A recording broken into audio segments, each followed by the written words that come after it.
Welcome to the HPP training video on the new Windows 10 System Settings area. In this video we'll be covering the different options in the new System Settings area, such as Display, Sound, Power and Sleep and Storage. To begin with, you can open the Settings area by clicking the Start button and then the Settings cog just above the Power button. Then we just need to click on the System tab. The left-hand column contains the categories of system settings that we are able to change or adjust.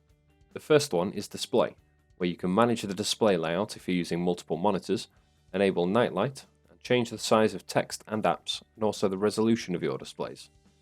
For example, you can see here that I'm using two monitors, one of them running at a higher resolution of 2560 by 1440, and the second one is running at 1920 by 1080. You can drag and drop the monitor icons to whichever side you like. So, when you set the monitors to extend your display, you can move your mouse past the relevant side of the screen to get it onto the second monitor. The next option down we have is the Sound category. Here, you can adjust your output device and level by using the drop down and slider for output. Same with the Input option. This is for any microphones you may want to use on your machine. Simply select the correct device from the drop down and you should see some input on the test slider if it's working correctly. The Advanced Sound options gives you the ability to amend sound levels per application currently open on your machine. For example, I can set Google Chrome to 100 and normal system sounds to 50. The next section down is Notifications and Actions. Here is where you can tailor the notifications you receive in Windows 10. The first option you have is to edit your quick actions.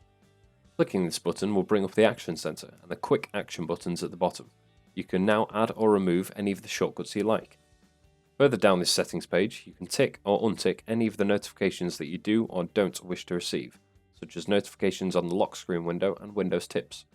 The final option is where we can enable or disable notifications for specific applications installed on your PC. Focus Assist is the next option in the system settings.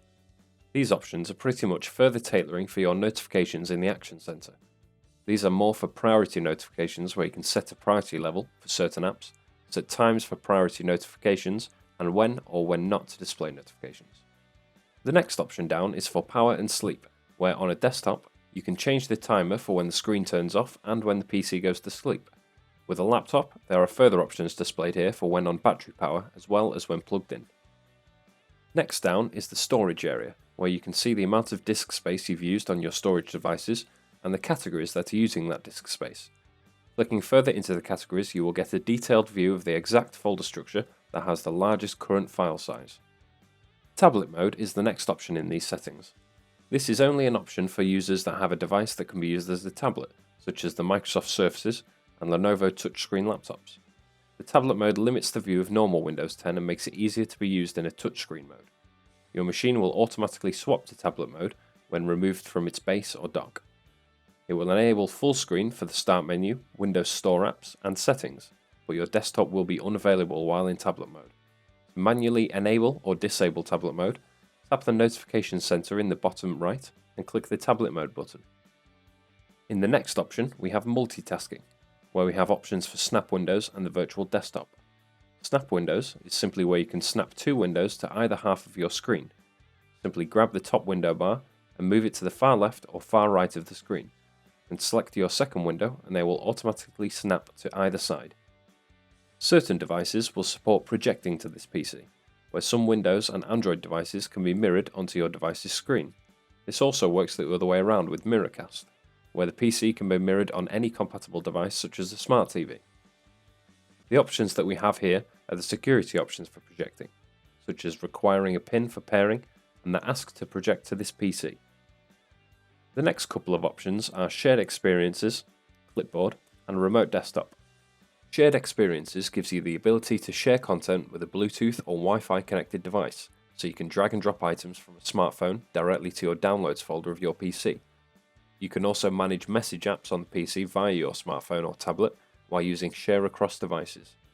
In the Clipboard options, you can enable Clipboard History, which will give you a history of what you've copied if you press the Windows key and V.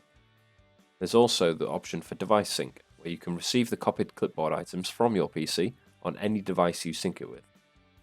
One of the last options is Remote Desktop. If you enable this, you will have the ability to remotely access your PC from a device that can use the Remote Desktop protocol.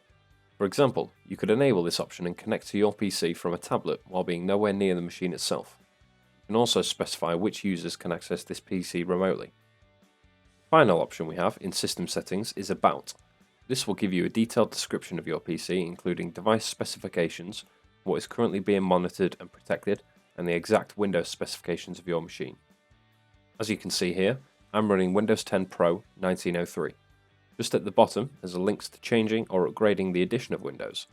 If you have a Windows 10 Home machine and want to use your laptop at work on a full domain environment, you will need to upgrade to at least Windows 10 Pro in order to have access to domain features. And that's it for the HBP training video on Windows 10 system settings. If you have any issues or queries, please contact the hardware team on 01724 400 304 or by emailing us at it@hbp-group.co.uk. Thank you.